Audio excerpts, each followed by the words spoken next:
महाभारत की कई अज्ञात जानकारियां प्राप्त करने के लिए सब्सक्राइब करें और सभी वीडियो एक ही स्थान पर देखें। देवता हाथ जोड़कर महादेव के सामने खड़े थे। शिव ध्यानमग्न अवस्था में धीरे धीरे अपनी आंखें खोलने लगे। शिव ने पूछा, सिंधु मंथन क्यों रुक गया? इंद्र ने उत्तर दिया, देवताओं की शक्ति समाप्त हो गई है।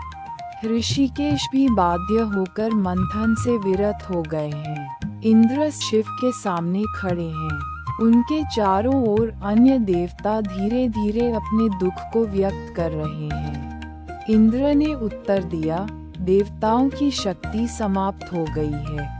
ऋषिकेश भी विवश होकर मंथन से विरत हो गए। शिव क्रोध से बोले, तुम्हारा इतना अहंकार, मुझे उपेक्षित कर तुमने स्वयं ही सब कुछ करने का प्रयास किया। समुद्र मंथन करके रत्न प्राप्त किए और उन्हें बांट लिया, परंतु मुझे कोई स्मरण तक नहीं किया। शिव ने आगे कहा, तुम लोगों ने मेरा अपमान किया है। यह अहंकार अब और सहन नहीं होगा। महादेव बोले, तुम लोगों ने जो किया मैं उसका बुरा नहीं मानता, लेकिन मैंने कहा था कि सिंधु का मंथन करो, फिर भी तुमने मुझे उपेक्षित किया। शिव की बात सुनकर देवता भयभीत हो गए। किसी को भी उत्तर देने का साहस नहीं हुआ। वे चुपचाप सिर झुकाए खड़े रहे। तब कश्यप मुनि हाथ जोड़कर शिव से बोले, हे देव, पार्वती के प्रिय महादेव, कृपा करके ध्यान से सुने। मैं क्षीरसागर मंथन की कथा सुनाने जा रहा हूँ। कश्यप मुनि कहने लगे, दुर्वासा मुनि के गले में पारिजात की माला थी। मुनि ने स्नेहपूर्वक वह माला इंद्र को दी। तब इंद्र गजराज पर सवार थे। उन्होंने वह माला गजराज की सूंड पर रख दी। कश्यप मुनि बोले, लेकिन गजराज मद में मत्त होकर वह माला भूमि पर फेंक देता है। इससे दुर्वासा मुनि क्रोधित हो उठते हैं। गजराज स्वभाव से मदमस्त था और पशु होने के कारण दुर्वासा मुनि द्वारा दी गई माला का महत्व नहीं समझ सका। उसने वह माला सूंड में लपेटकर भूमि पर गिरा दी। ये देखकर दुर्वासा मुनि प्रचंड क्रोध में भर गए। उनकी आंखों से जैसे अग्नि की ज्वालाएं निकलने लगी। उन्होंने कहा, इंद्र के अहंकार ने मेरा अपमान किया है। मेरी दी हुई पुष्पमाला का उचित सम्मान नहीं किया गया। मुनि ने आगे कहा, इंद्र संपत्ति के अभिमान में मदमस्त होकर मुझे तुच्छ समझने लगा है। अतः मैं उसे शाप देता हूँ, लक्ष्मी देवी इंद्रलोक त्याग देंगी। दुर्वासा मुनि के शापानुसार लोकमाता लक्ष्मी देवी समुद्र के जल में प्रविष्ट हो गईं। लक्ष्मी देवी के बिना त्रिभुवन गहरे संकट में पड़ गया। देवताओं को समझ में आ गया कि लक्ष्मी देवी की अनुपस्थिति से सृष्टि का संतुलन बिगड़ गया है। त्रिभुवन के संकट को देखकर ब्रह्मा भगवान श्री कृष्ण के पास इस समस्या का समाधान मांगने गए। श्री कृष्ण ने इसका उपाय समुद्र मंथन बताया। नारायण के आदेशानुसार इंद्र और अन्य देवताओं ने पुनः क्षीरसागर का मंथन शुरू किया। मंदराचल पर्वत को मथनी के रूप में और वासुकी नाग को रस्सी के रूप में उपयोग किया गया। मंथन के कारण वरुण के जल में प्रचंड हलचल मच गई। विषैला धुआं और अग्नि चारों ओर फैलने लगे। वासुकी नाग के शरीर की हड्डियां टूटने लगीं और उसके सहस्र मुखों से रक्त बहने लगा। तब लक्ष्मी देवी नारायण की स्तुति गाती हुई पुनः देवताओं के बीच प्रकट हुई। नारायण ने देवताओं को मंथन रोकने का आदेश दिया, परंतु जब शिव ने पुनः मंथन करने का आदेश दिया तो देवताओं ने फिर से मंथन प्रारंभ किया। विष्णु शांत भाव से देवताओं की ओर देख रहे थे। दूर वासुकी नाग थका हुआ और घायल पड़ा था।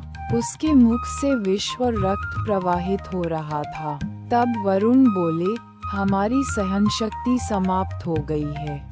कृपया हमें अब और मंथन करने का आदेश न दें। शिव बोले, मेरे लिए एक बार और मंथन करो। मेरा आगमन व्यर्थ नहीं होना चाहिए। शिव का आदेश टालने का साहस किसी में नहीं था। देवता और असुरों ने फिर से मंथन प्रारंभ किया।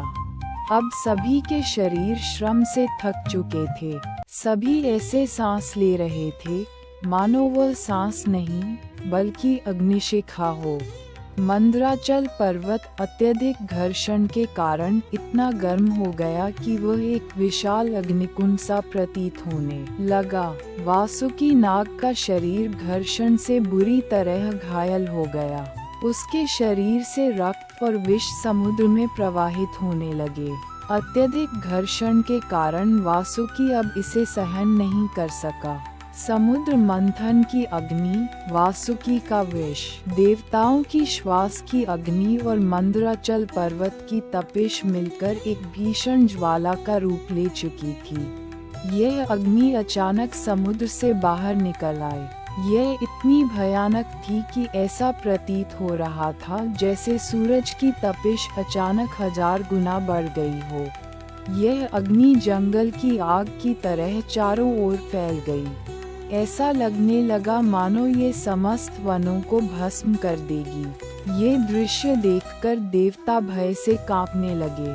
समुद्र मंथन से उत्पन्न विष क्षण भर में समस्त समुद्र और उसके आसपास के क्षेत्रों में फैल गया। इसकी तीव्र जलन से कोई भी इसे सहन नहीं कर पा रहा था। इंद्र, कुबेर, वरुण, अष्टवसु, नवग्रह, अश्विनी कुमार सभी देवता भागने पर विवश हो गए। असुर, राक्षस, यक्ष और अन्य सभी प्राणी विष की तीव्रता सहन न कर पाने के कारण भयभीत होकर भाग गए। त्रिभुवन के सभी जीव विष के आतंक से जड़वत हो गए। वे सभी शिव की ओर आशा भरी दृष्टि से देखने लगे। दूर से देवता शिव से प्रार्थना करने लगे, हे भूतनाथ, हमारी रक्षा करें। आपके अलावा कोई हमारा उद्धार नहीं कर सकता। यदि आप हमारी रक्षा नहीं करेंगे तो ये संसार नष्ट हो जाएगा। कृपया विलंब न करें। एक क्षण की देर और होगी तो प्रलय आरंभ हो जाएगा। देवताओं ने एकाग्रचित होकर महादेव की कृपा की कामना की। उनके मन में एक ही आशा थी, शिव उनकी रक्षा करेंगे। त्रिभुवन के सभी देवताओं की विनती और प्रार्थना देखकर तथा विष की ज्वाला से सृष्टि के विनाश का संकट देखकर त्रिनेत्रधारी महादेव गहन चिंतन में डूब गए।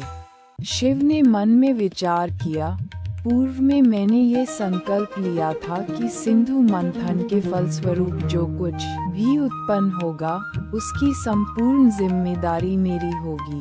यदि मेरे प्राप्त रत्न से ही सृष्टि का विनाश हो जाए तो यह मेरा ही दायित्व बनता है। ये सोचकर महादेव ने दृढ़ संकल्प लिया और आगे बढ़े। उन्होंने समुद्र से निकलकर आकाश तक फैले उस भयानक विष को देखा जो घने काले धुएं के समान फैल रहा था। शिव ने उस विष को अपनी ओर आकर्षित किया और एक ही घूंट में पी लिया। देवता और असुर दूर से शिव की इस लीला को देखकर स्तब्ध रह गए। उन्होंने देखा कि शिव ने विष को पी तो लिया, लेकिन उसे गले से नीचे नहीं उतारा, बल्कि अपने कंठ में धारण कर लिया। विष की तीव्रता से शिव का कंठ नीलवर्ण का हो गया। महादेव के इस असाधारण त्याग को देखकर त्रिभुवन के समस्त देवता, असुर और प्राणी विस्मय से भर उठे। सभी ने शिव को प्रणाम कर कहा, आपके अतिरिक्त कोई हमें इस संकट से मुक्त नहीं कर सकता।